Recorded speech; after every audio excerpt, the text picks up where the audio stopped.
YouTube, Jason here. How you going? Hey, just thought I'd go over some of my soundtracks I have for games. I picked up a few random discs here and there, and of course, as we know, a lot of the games have converted into movies at different times, and of course, soundtracks came out for them.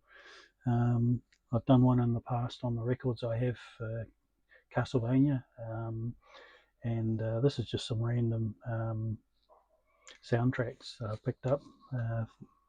First one I've got is Ya Gi Ho, I presume they call it, for the movie, and it's pretty awesome packaging, marketing for it.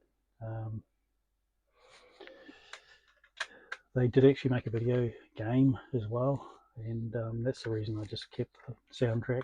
Just found it at a tip shop. Picked up a soundtrack for Assassin's Creed, Still Sealed. Obviously, it's a movie soundtrack. Yeah, but hey, again, it was a game before it was anything else. There's also Assassin's Creed Origins, which is actually the video game, which would have been a slip-in for a computer magazine back in the time for Ubisoft.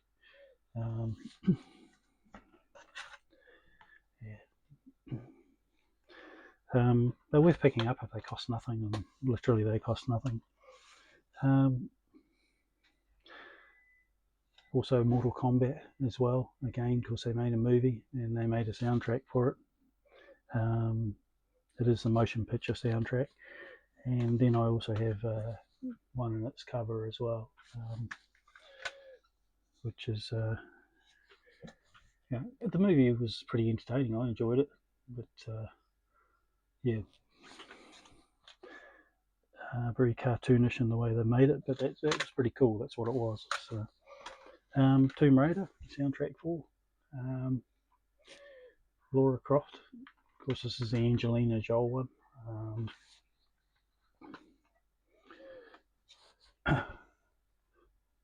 But you know, the movie again was entertaining, good action movie. But you know, it was a game before it was a movie.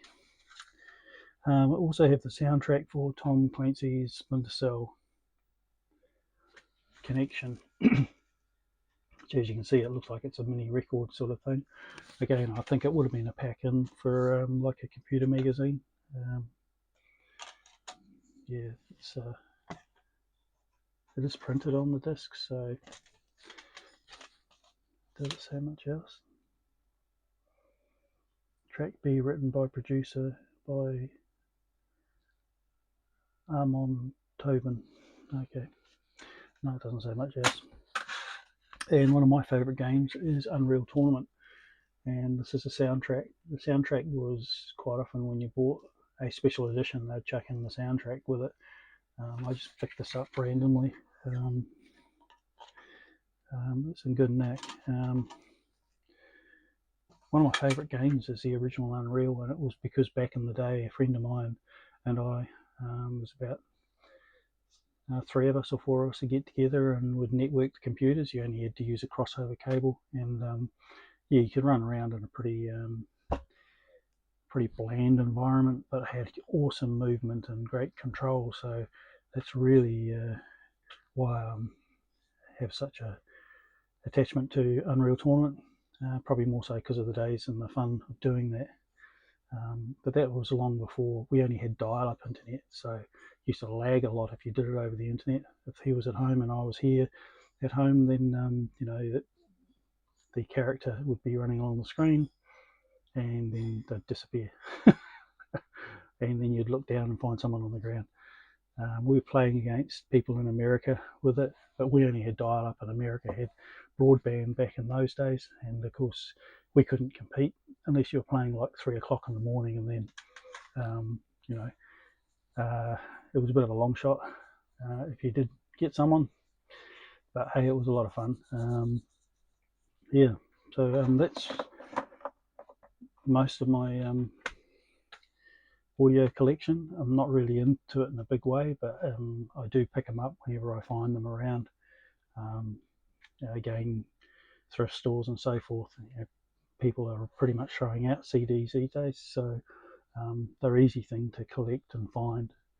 and a lot of oddity. Like you try picking up a copy of Unreal Tournament soundtrack, they're actually quite hard to come by, although they still hold no real value. I don't think anyone really listens to the soundtracks, but when you play the games, it's very distinctive for Unreal, because the sound was quite unique, and I think it even is to this day. But sound graphic cards weren't very sophisticated, of course. Yeah, so that's about it for now. So please like, and please subscribe. Take care.